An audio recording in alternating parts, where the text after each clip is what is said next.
exercise routine or terror-backed activity. The first sentence I said didn't even make sense to me, as well as how could an exercise routine be considered a terror-backed activity. However, in Kerala, a popular MEC7 exercise routine is under scrutiny for allegations of links to banned outfits like Popular Front of India, which is PFI, and Jamaat-e-Islami.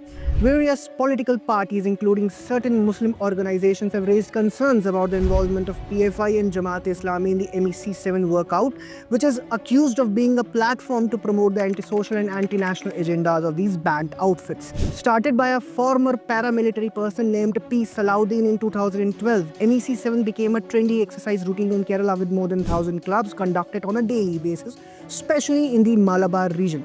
MEC7, which stands for a multi-exercise combination, is a compilation of 7 exercise forms including yoga, aerobics, deep breathing and others. Initially, Communist Party of India Marxist Kozhikode District Secretary P. Mohanan raised suspicions in a public meeting, alleging that the exercise was a cover for the organization's extremist intervention. Along with CPM, BJP and a few Sunni outfits have also raised suspicions about this popular MEC7 exercise routine. A Sunni leader named Perode Abdur Rahman Sakafi linked this routine to a plot to affront the modesty of women. MEC7 is considered to be a plot of Jamaat-e-Islami and PFI to destroy Sunni ideals and is being compared to the National Development Front. Let us be clear. NDF established in the year 1993 and later merged with PFI.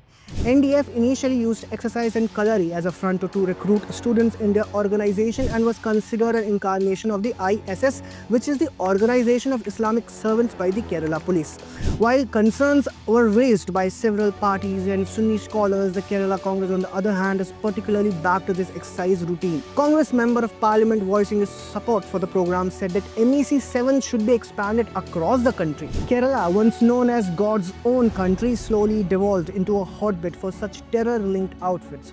While the people linked to MEC7 have denied such allegations, the question is, will Pinarayi Vijayan conduct an investigation based on these allegations?